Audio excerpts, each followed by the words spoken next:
Hi hello வணக்கம் மக்களே. இந்த செடி நீங்கள் நிறைய பேர் பார்த்துருக்கவே மாட்டீங்க. இங்கே பாருங்கள், ஆலமர விழுது மாதிரி நிறைய விழுது பாருங்கள். எவ்வளோ பெரிய விழுது என் கையில் பார்த்தீங்களா, நான் பிடிச்சிட்டு இருக்கேன் பாருங்கள். கீழே வரைக்கும் தொங்கிட்டு இருக்கு பாருங்கள், எவ்வளோ பெரிய விழுதாக தொங்கிட்டு இருக்கு பாருங்கள். இது ஒரு நல்ல ஒரு வெரைட்டி செடிங்க. இங்கே பாருங்கள், மேலே கொடியாக படர்ந்துட்டு இருக்கு.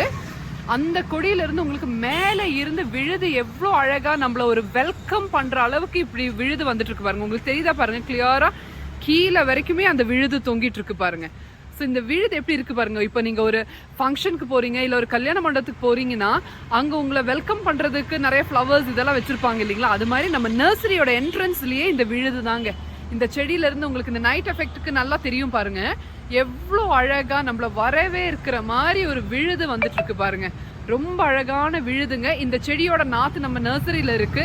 உங்களுக்கு வேணும்னு சொன்னீங்கன்னா உங்க வீட்டில் வந்து லேண்ட்ஸ்கேப் பண்ணிட்டு இந்த விழுதை நாங்கள் செட் பண்ணி தருவோங்க. ரொம்ப கம்மியான ரேட்டு தாங்க இந்த விழுதெல்லாம். ஆனால் உங்களுக்கு வந்து ரொம்ப அழகை கொடுக்குங்க. உங்கள் வீட்டு என்ட்ரன்ஸ் அவ்வளோ அழகாக்கி கொடுக்கக்கூடிய செடிக்கு நீங்கள் எவ்வளோ வரும் தெரியுங்களா, ஒரு 500க்குள்ளே தாங்க இந்த நாத்தெல்லாம் வரும். ஸோ அந்த மாதிரி இருக்கிற நாற்றுங்களெல்லாம் வாங்கி உங்கள் வீட்டையும் உங்கள் என்ட்ரன்ஸையும் ரொம்ப அழகாக காட்டுங்க. பாருங்கள் எவ்வளோ அழகாக இருக்குது. ஏதோ டிசைன் போட்ட மாதிரி, ஏதோ நம்ம லைட்ஸ் எல்லாம் போட்ட மாதிரி ரொம்ப அழகான விழுது பாருங்கள். ஒயிட் கலரில் விழுது தொங்கிட்டு இருக்கு பாருங்கள். என் கையில் இப்போ ரொம்ப க்ளோஸாக தெரியுது பாருங்கள், எவ்வளோ அழகாக இருக்குது பாருங்கள் இந்த விழுது. இந்த கலர் பாருங்கள், கலர் காம்பினேஷன் பாருங்கள், ஒயிட் அண்ட் மெரூன், ரொம்ப அழகாக இருக்குது பாருங்கள் விழுது. ஸோ இந்த மாதிரி செடியெல்லாம் உங்களுக்கு வேணும்னா பிரபு ஃப்ளாரல் நர்சரி குனியமுத்தூருக்கு வாங்க.